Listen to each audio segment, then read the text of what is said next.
Hi everyone, welcome back to my channel. I am coming to you live from my beautiful kitchen. But you may not always agree with Candice Owens. For those of you that don't know who Candice Owens is, please Google her.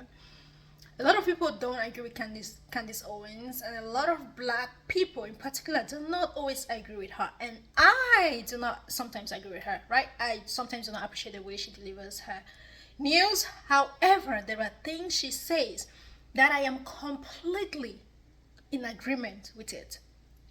And here is one of the things I want you to watch and let me know what your thoughts are.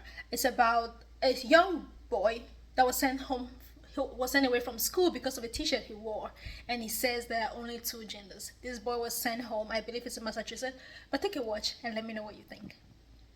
Really happened to this young boy. He was sent home from school. He is only 12 years old and he was sent home because he wore a t shirt that said, "There are only two genders." This is a Massachusetts middle school student. His name is Liam Morrison. And I want you to listen to him recounting this in his own words to the school board. Take a listen. In the 7th, 10th grade at Nichols Middle School. I appreciate the opportunity to speak to you today. I never thought that the shirt I wore to school on March 21st would lead me to speak with you today. On that Tuesday morning, I was taken out of gym class to sit down with two adults for what turned out to be a very uncomfortable talk. I was told that people were complaining about the words on my shirt, that my shirt was making some students feel unsafe.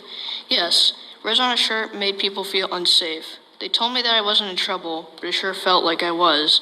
I was told that I would need to remove my shirt before I could return to class. When I nicely told them that I didn't want to do that, they called my father. Thankfully, my dad supported my decisions and came to pick me up. What did my shirt say? 5 simple words. There are only two genders. Nothing harmful, nothing threatening, just a statement I believe to be a fact. I have been told that my shirt was targeting a protected class. Who is this protected class? Are their feelings more important than my rights? I don't complain when I see pride flags and diversity posters hung throughout the school. Do you know why? Because others have a right to their beliefs just as I do. Not one person, staff, or student told me that they were bothered by what I was wearing. Actually, just the opposite. Several kids told me that they supported my actions and that they wanted one too. I experienced. Wait, no. I was told that the shirt was a disruption to learning. No one got up and stormed out of class. No one burst into tears. I'm sure I would have noticed if they had. I experienced disruptions to my learning every day. Kids acting out in class are a disruption, yet nothing is done. Why do the rules apply to one, yet not another? I feel like these adults were telling me that it wasn't okay for me to have an opposing view. Their arguments were weak, in my opinion. I didn't go to school that day to hurt feelings or cause trouble.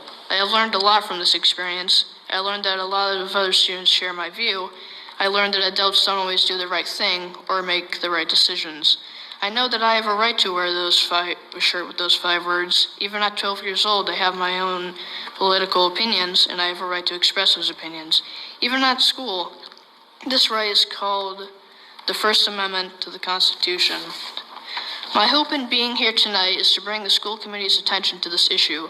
I hope that you will speak up for the rest of us so we can express ourselves without being pulled out of class. Next time, it may not only be me. There might be more students that decide to speak out. Thank you for your time and good night. Just such an incredible speech, so well written. It's he's delivering it in a very good manner.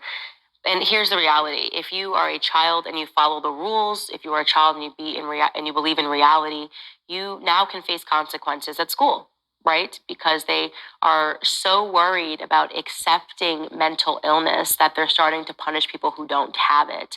I like that he points to the fact that people are allowed to fly their pride parades. That is their belief. Maybe this young boy is a Christian. Is he allowed to say that he finds it to be disruptive to his learning environment when he sees somebody wearing a pride flag? Absolutely not. They would tell him that this is a protected space.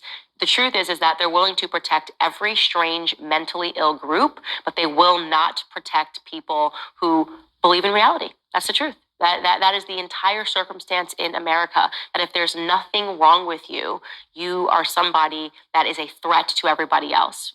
and we are living in a live insane asylum. I love that he talks about how there's disruptions of people, fist fights, people that are arguing, people that are talking in class, and nobody cares. He has to sort of deal with that circumstance day in and day out. And yet he wore a shirt, a basic fact. In fact, he shouldn't have had to wear it. He should have been learning it in school. He should have been learning in school that you're sending him to, if the school is basing itself in reality, if it's basing its lessons in reality. These are things that he shouldn't have had to wear, but that should have been being taught. I worry about what it is that children are learning now in schools. I think the overarching theme is that your feelings matter more than the facts. And him being sent home is an absolute atrocity. I'm proud that his father supported him. It's the number one thing that I encourage to my listeners. If you are a parent to a young child that is in the school, you need to be their partner and you need to be their greatest defender. It is the only way that we get to combat this lunacy. So kudos to his father for supporting him and then taking it a step further to make sure that what happened to this young boy was heard by the entire school board in Massachusetts. I told you guys I was in the kitchen, so this is what I'm currently making. I wanted to share that with you. You have watched the video. I'm presuming you have. What do you think of that video? Please let me know in the comment section below, because I think it is crazy that people can identify as anything, and when a child says what he or she believes in and it turns out to be a problem, I think that is problematic to the society as a whole. So please let me know what you think. I think if people decide to identify as anything, you can identify as fufu, which I'm currently making right now, and I'm going to respect that. And I think it's just fair that we respect each and every person's beliefs and opinions, right? So if you want us to accept of any other gender or things that people are nowadays identifying as, I think it is just respectful. It is just common sense to think that you are going to respect others' belief as well. Sending a child home because they believe there are only two genders, a male and a female, it's absolutely crazy to me. And I completely agree with Candace Owens on this one. Please let me know what your thoughts are, okay? See you next time. Oh, please do not forget to subscribe, turn on your notification bell, and let me know what you think. Please do subscribe. A lot of time people come over here to watch a video but they don't subscribe, so please subscribe, okay? I will see you in the next one. Bye bye.